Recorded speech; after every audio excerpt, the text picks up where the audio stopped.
கடலும் நண்டும் ஃப்ரெண்ட்ஸா இருக்கிறாங்க.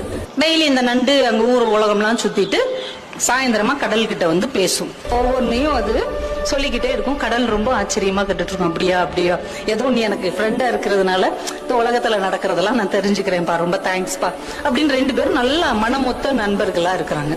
ஆனா இந்த நண்டுக்கு ஒரு குணம் என்னன்னா, அந்த கடற்கரையில அது நடந்து வரும்ல, நடக்கும்போது அந்த கடற்கரையில அதோடைய சுவடு பதியும்.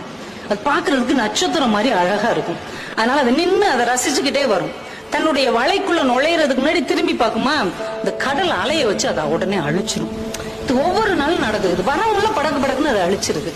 இந்த நண்டுக்கு மனசு என்னமோ பண்ணுது. நம்ம நண்பனுக்கு நம்ம மேல ஏதோ பொறாமை இருக்குதோ, அதால நடக்க முடியாது, நம்மளால நடக்க முடியுது. அந்த பொறாமையில இவன் நம்ம சூட அழிச்சு விடுறானோ, இவன் இவங்க ஃப்ரெண்ட்ஷிப் வச்சுக்கலாமா வேணாமா, ஒரு பொறாமப்படுறவன்லாம் ஒரு நண்பனான்னு மனசுக்குள்ள நினைச்சுக்கிட்டே இருக்குது. இன்னொரு நாளைக்கு இதே மாதிரி பேசிட்டு வருது, வேகமா அதை அழிச்சிருச்சு. இது வலையில நின்று முறைச்சு பார்த்துக்கிட்டே இருக்குது. இன்னொரு நண்டு அந்த வழியாவே போகுது. சரி, நம்ம சூடத்தான் இவன் அழிக்கிறான், அந்த எதிரியோட இன்னொரு நண்டோடைய சுவடை அழிக்கிறான்னு பார்ப்போம்னு பார்த்துக்கிட்டே இருக்குது. அந்த நண்டோடைய சுவடை இது அழிக்கவே இல்லை. அந்த நண்டு ஹாயா நடந்து அந்த பக்கம் இருக்கிற ஒரு வலைக்குள்ள போகுது. இதுக்கு செம்ம காண்டாயிருச்சு. உண்மையிலேயே இவன் நம்ம மேல மட்டும்தான் பொறாமப்படுறான் அப்படின்னு நினைச்சுக்கிட்டு இருக்கும் போதே அந்த வழியா ஒரு நரி வருது. இந்த நண்டு நடந்து போன அந்த சுவடு இருக்கு இல்லையா, அதை அப்படியே ஃபாலோ பண்ணிக்கிட்டு போய் வலையில இருக்கிற நண்டை கவக்குன்னு பிடிச்சி தின்றுச்சு. இப்பதான் அந்த நண்டுக்கு ஒரு விஷயம் புரிஞ்சது.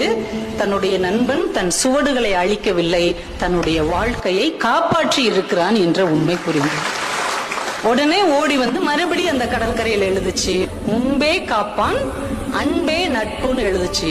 அதையும் அந்த கடல் படிச்சுட்டு உடனே அழிச்சிருச்சு. தன்னுடைய நட்பு கெட்டாலும் பரவாயில்லை, நண்பன் கெடக்கூடாது என்று யார் நினைக்கிறார்களோ அவர்கள் தான் உண்மையான நண்பர்கள். அப்போ உண்மையான நண்பர்கள் உங்களை சுற்றி இருக்கிறாங்களா அப்படின்னு பாருங்க. அப்படிப்பட்ட உண்மையான நண்பர்கள் உங்களுக்கு அமைந்தார்கள் என்றால் அவர்களை தக்க வைத்துக் கொள்ளுங்கள். ஏன்னா நம்ம வாழ்க்கையில ரொம்ப தடுக்கி விழுகிற இடம் இந்த நட்பாகத்தான் இருக்கும். இந்த நட்பு நல்ல விதமா அமைஞ்சிச்சுன்னா நீங்க வாழ்க்கையில வேற உயரங்களுக்கு நீங்க போக முடியும். அதே நட்பு கொஞ்சம் ஏறுக்கு மாறாக அமைந்து விட்டால் நம்ம எங்க போய் நிற்போம் அப்படிங்கறதே நமக்கு தெரியாது.